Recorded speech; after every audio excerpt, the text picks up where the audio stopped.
Welcome to the channel. Welcome to Banter in the Box. 6 of one and half a dozen of the other. In a week where the Creed Bratton Society manager Jordan Williams celebrated his 39th birthday, we enjoyed lots of great football. Another double game week in the Premier League meant lots of big scores in the Family Fantasy Football League and some not so big scores. And it was last weekend D-Day in the Family Fantasy Football League Cup. Match day 5 in the group stage, and the 4 group winners who progressed straight to the quarterfinals are now known, and the 8 teams who finished second and third in each of the 4 groups go into a playoff round in the first full Premier League fixture weekend in February.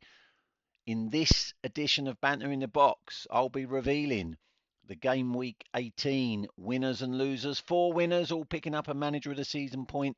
4 losers all losing a manager of the season point. We've got our normal player review, tactical gambits explained, a quote of the week, and those FFFL Cup results, and a manager of the season update. So, without further ado, your game week 18 winners take a bow. I've got a life. Mops Hawksby climbed 2 places to 16th in the Family Fantasy Football League table. Mops has not been as high as 16th since way back in game week 4. Take a bow also, the Musketeers manager Sarah Goodwin climbed 1 place to 8th. You have to go back to game week 13 for the last time Sarah was as high as 8th. Take a bow also, the big Boster Coglis manager Niall Ponsford. He equalled his personal highest weekly total with 82 points, climbing 1 place to 2nd. He's not been as high as 2nd since game week 13. But for the 2nd week running, the biggest game week 18 winner, yours truly, climbed 1 place to 5th after registering a 6th weekly win of the season with a highest weekly total of 98 points. Nobody's got more the points in a single week this season. I've not been as high as 5th since the end of the 2022-2023 season. By contrast, your game week 18 losers, hang your head in shame. Rayleigh Rovers manager Simon Hawksby, too much partying, enjoying his 50th birthday celebrations, took his eye off the ball, fell 1 place down to 3rd, the lowest he's been since game week 11. Hang your head in shame as well. Dimmy's Dynamo's manager Megan Hawksby, 2nd week running being a game week loser. She fell 1 place to 6th, her lowest position since game week 9. Hang your head in shame, Clockhouse Rangers manager, great Uncle George Moody, stayed rooted to the bottom of the table after registering the joint lowest score in game week 18 with just 33 points. But the biggest game week 18 loser, the Willow Tree Winners manager Joe Hawksby, slipped 1 place to 17th in the table after being the joint lowest scorers in game week 18 with 33 points. Joe hasn't been as low as 17th since game week 14. Ooh, I've swallowed something not very nice. Player review. These are your top goalkeepers. A great week for David Raya, who's well out in front. 9 managers looking odds on to get those 10 bonus points for the highest scoring goalkeeper. Still a long way to go, though. Great week for the one manager that had Kelleher. 12 points for Kelleher. Henderson, a good week for him. And Martinez of Villa, a good week for him as well. And he's still available for transfer. 8 million, not bad. Roths is still available as well. Sunderland comes at a premium. 11 million pounds, but there he is, top 10, one of the top 10 goalkeepers in the Premier League. Top defenders, great week for Gabriel of Arsenal. 2 managers have got him. Good weeks for Lacroix of Crystal Palace, 8 points, and Timber of Arsenal got 8 points. One manager has each of those 2. Nunez of Man City still available for transfer, only 10 million. That's pretty good. Diaz of Man City still available for transfer. He's only 10 million. And Munoz is still available for transfer, although a premium £15 million, and he's out of form at the moment. Top scoring midfielders, well, the big hitters have all gone. Even Rinders has now gone. Should have said actually that 4 managers went into the transfer market in game week 18, making a total of 6 transfers, and that's because one manager spent £15 million on tactical gambits. 1 million, 5 million on a wildcard tactical gambit, which allowed them to make multiple transfers in a single week at no points costs, and £10 million on 2 Oi's Mind tactical gambits, which allowed them to bring a player in that nobody else had. Sharda of Brentford is the 15th highest scoring midfielder in the league, had another good week with 10 points, and he is still available, and that's a bargain, £8 million. Brentford 5th in the table as well.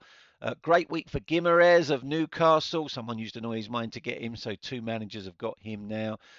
Brilliant week for Rice of Arsenal, 15 points, 3 managers have got him. Great week for Gibbs White of Forest, 14 points.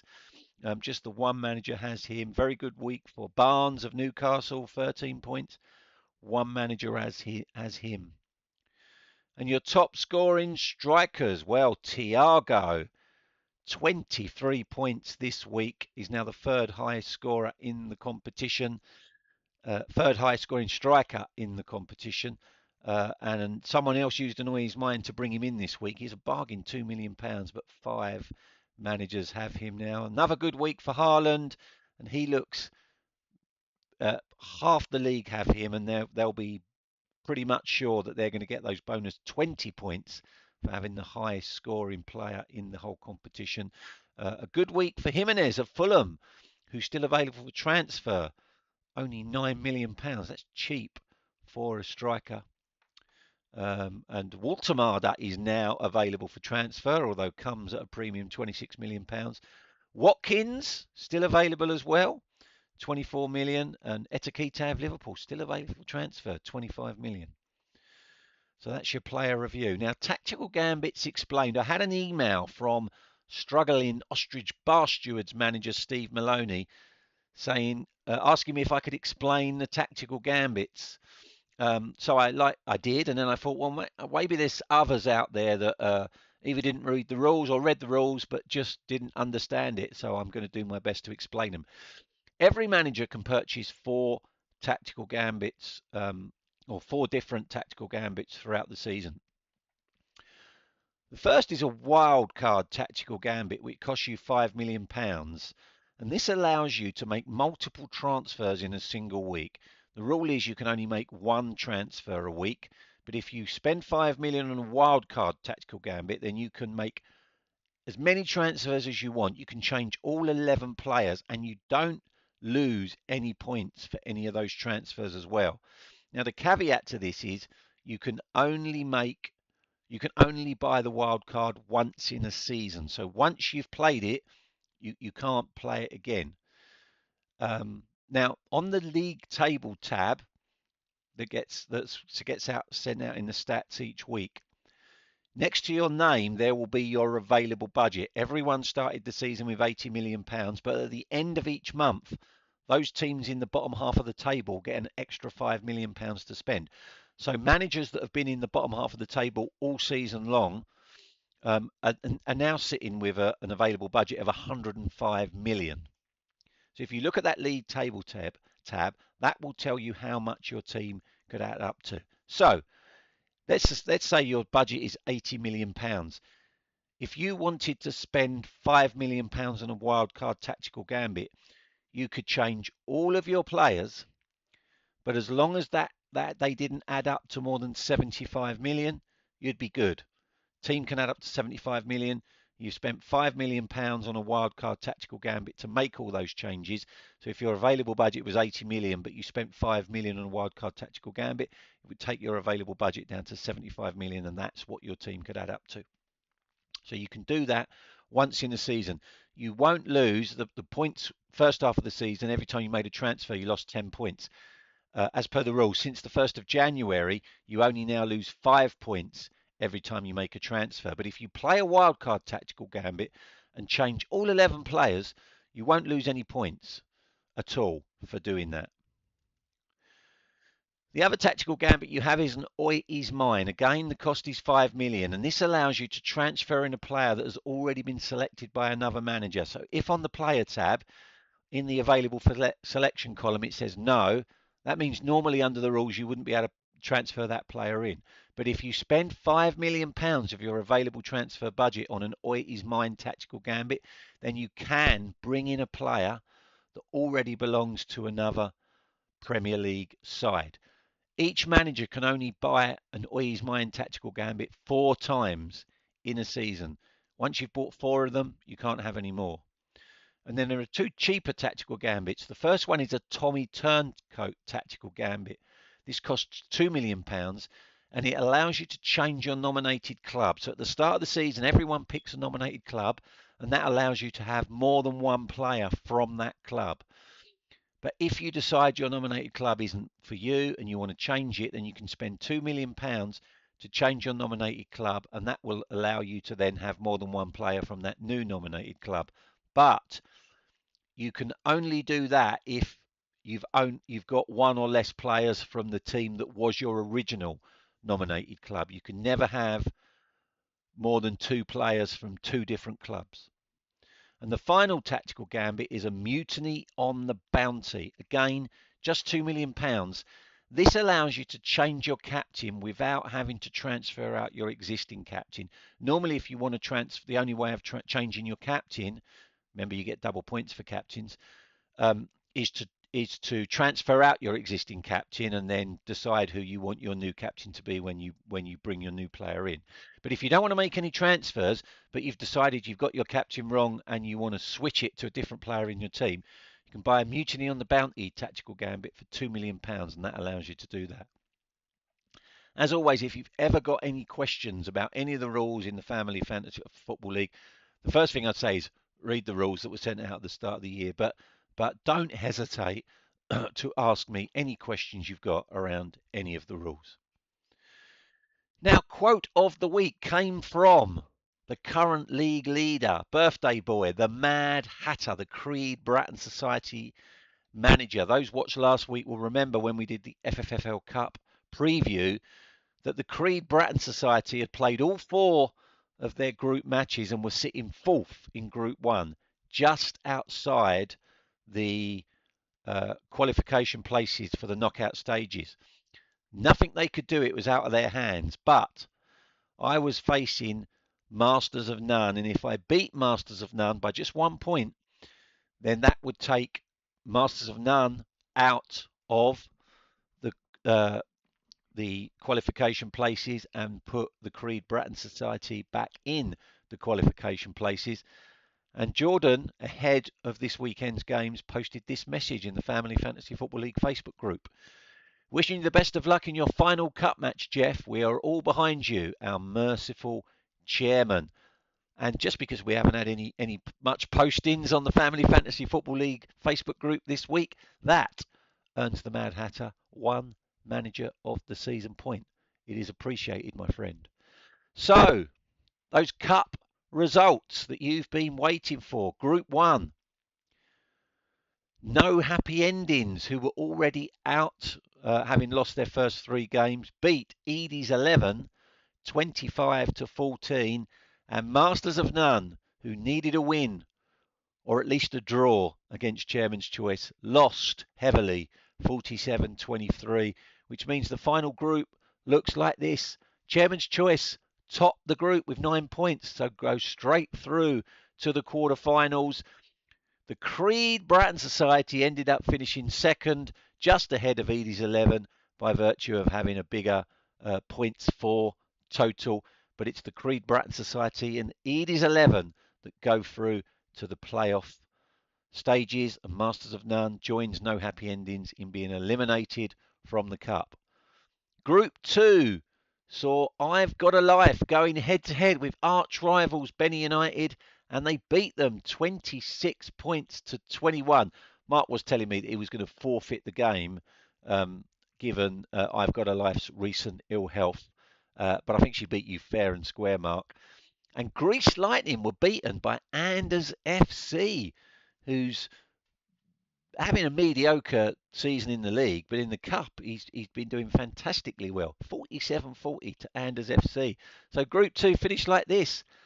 Anders FC topping the group thanks to his win over Greece Lightning and going straight through to the quarterfinals on 9 points. Despite the loss, Greece Lightning still go into the playoff round. And unfortunately for I've Got a Life, they beat Benny United, but they needed to win by a much bigger margin. Error 404 held on to the other place to go through to the knockout round. I've Got a Life, and Benny United are eliminated. Group 3 saw Gobi Desert Canoe Club lose to the Musketeers 39-30, and Legends 23, as expected, thrashed Ostrich Bar Stewards 40-14, which means Group 3 finished like this. Legends 23 topped the group, the only team in the group stage to win all 4 of their matches. They go straight through to the quarterfinals.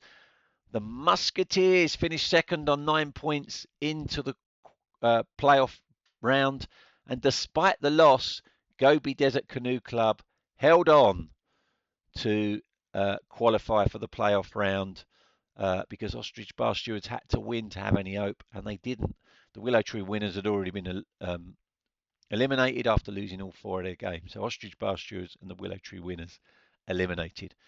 And Group 4 saw Rayleigh Rovers just narrowly beaten by Dimmy's Dynamos 31-30, and the big Boster Cogler smashed Norfolk Enchants 48-23. So Group 4 finished like this. Despite the loss, Rayleigh Rovers top the group and go straight through to the quarterfinals.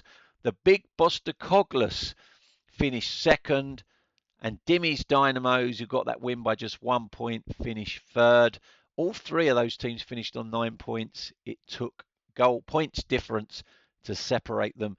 Norfolk Enchants FC had to win big against the big Boster Coglers, and they didn't, so they are eliminated.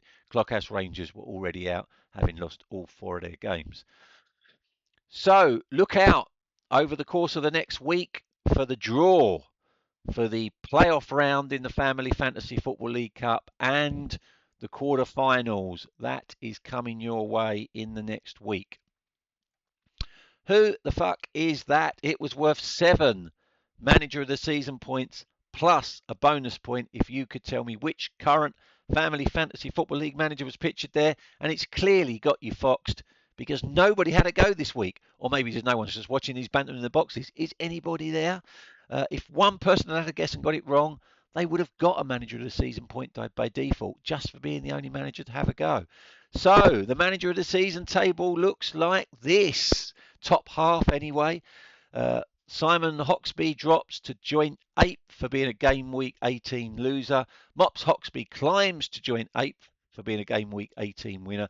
Jordan Williams goes clear 7th for getting the point for the quote of the week. Niall Ponsford goes joint 5th for being a Game Week 18 winner.